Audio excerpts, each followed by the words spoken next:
Hello everyone, my name is Nidhi Verma और आपके NEET के पेपर में बहुत कम टाइम बचा रह गया है। और ये बात मुझे समझ में आती है कि आप लोग बहुत परेशान चल रहे होगे कि ड्रेस कोड क्या होगा, कौन से डॉक्यूमेंट लेके जाने हैं, कौन से डॉक्यूमेंट नहीं लेकर के जाने हैं, क्या पहन के जाना है, क्या पहन के नहीं जाना है, कहीं कोई प्रॉब्लम ना क्रिएट हो जाए। तो ये सारा डाउट आपको इस वीडियो में क्लियर हो जाएगा। ठीक है, ये थोड़ा सनलाइट आ रहा है तो उसको थोड़ा सा इग्नोर कर दीजिएगा। तो देखो, अगर कपड़ों की बात करी जाए तो आप लड़की हो या आप लड़का हो, आपको लोअर टी शर्ट ही पहन के जाना है। आप अपने घर पे जिस तरीके से रहते हो ना, कोई फैंसी क्लॉथ नहीं, कोई कुछ नहीं, जैसे आप अपने घर पे रहते हो वैसे ही आपको उठ के चले जाना है।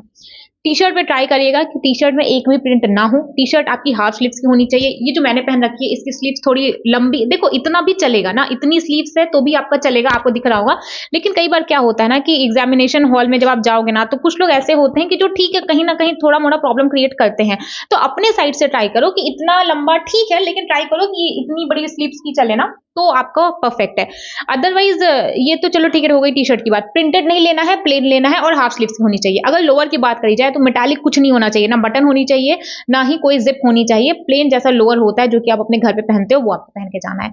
बाकी अगर आप लोग मुस्लिम कम्युनिटी से बिलोंग करते हो, आपका कुछ ऐसा ड्रेस है जो कि आपको पहन के जाना है, तो आप सेंटर पे आधे घंटे पहले पहुंच जाओ। 12:30 बजे का अगर रिपोर्टिंग टाइम है तो आप 12 बजे तक तो एटलीस्ट पहुंच ही जाओ। तो इतने बजे आपको पहुंच जाना है। और नेक्स्ट जो आपको ध्यान रखना है कि बात करी जाए कि आपको फुटवियर में क्या पहन के जाना है, तो कोई शूज नहीं होना चाहिए। आपको स्लीपर पहन के जाना है। जो आपके घर पे स्लीपर होता है ना, जिसमें आपके पैर खुले खुले दिख रहे होते हैं, आपको प्लेन वही स्लीपर पहन के जाना है। बाकी बाल में कोई हेयर क्लिप नहीं, कोई कुछ नहीं, सिर्फ आपके बाल में एक रबर बैंड होना चाहिए, वो भी पतला सा रबर बैंड होना चाहिए। उस पर भी कोई फूल पत्ती नहीं, कोई डिजाइन नहीं, एकदम प्लेन। आप इस बात को समझो, जैसे आप अपने घर पे रहते हो ना, जैसे आप अपने घर पे रहते हो वैसे ही आपको उठ के चले जाना है पेपर देने। बस इतना ट्राई करना है कि कोई भी प्रिंटेड ना हो, कोई भी ना। आपका टी शर्ट प्रिंटेड होना चाहिए, ना आपकी पैंट प्रिंटेड होना चाहिए, कुछ भी प्रिंटेड नहीं होना चाहिए। इतना ट्राई करिएगा। बात हो गई कपड़ों की, आई थिंक मैंने सारी चीजें कवर कर दी हैं। एंड नेक्स्ट ये बात, लड़कियां आप लोग ध्यान दीजिएगा, कोई रिंग नहीं, कोई ईयरिंग नहीं, कुछ भी नहीं, क्योंकि एग्जामिनेशन हॉल में वो लोग बिल्कुल रिस्पॉन्सिबिलिटी नहीं लेंगे अगर आपका कोई सामान खोता है। तो वहां पे कोई अरेंजमेंट नहीं होता कि आपका अपना कोई आप सामान लेके जा रहे हो तो वहां पे जाकर के कोई लॉकर नहीं होता, कोई कुछ नहीं होता। कई बार तो ऐसा होता है कि सेंटर इतना कोने में भेज देगा ना कि आपको पानी भी नहीं मिलता।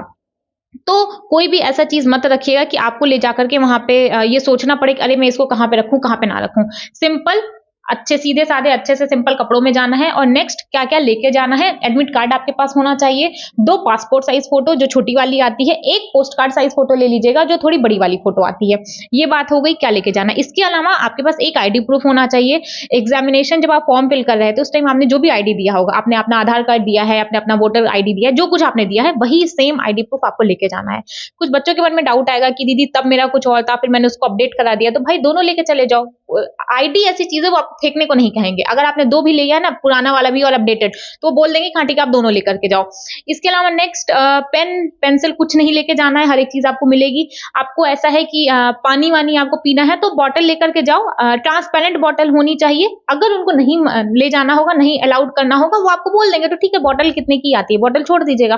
वैसे आओगे तो मिलेगा, लेकिन क्यों इतना रिस्क लेना। कोई वॉलेट नहीं, कोई कुछ नहीं। अगर आपके पास पैसे हैं तो पैसे अपने पॉकेट में रखिए, दैट्स इट। आई होप मैंने सारी चीजें कवर कर दी होंगी।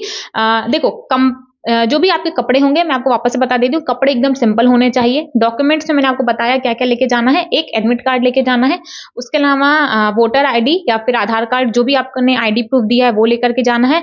और इसके अलावा अगर बात करी जाए तो 2 पासपोर्ट साइज फोटो रख लीजिएगा, 1 पोस्ट कार्ड साइज फोटो रख लीजिएगा। इसके अलावा आपको कुछ भी नहीं लेकर के जाना है, पढ़ के जाना है।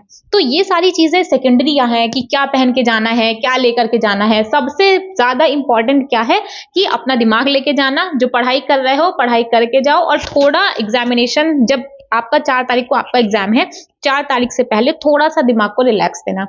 1 मई आने के बाद जो आपके पास तीन दिन बचेगा, उस 3 दिन में कोई ऐसी खास पढ़ाई मत कीजिएगा, कोई बहुत ज्यादा प्रेशर मत लीजिएगा, नहीं तो जो भी आपने अभी तक पढ़ा होगा आप वो भी बर्बाद कर दोगे। ठीक है, तो एकदम रिलैक्स माइंड से जाइएगा पेपर देने। बाकी जो होगा अच्छा ही होगा।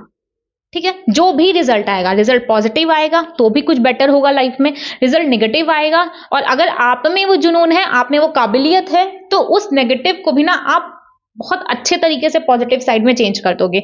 सब कुछ आप पे डिपेंड करता है, मैंने पहले भी बोला है, सब कुछ सिर्फ और सिर्फ आप पे ही डिपेंड करेगा। ठीक है, चलो ओके, थैंक यू। बाकी अच्छे से पढ़ाई करते रहिए, ऑल द बेस्ट। तो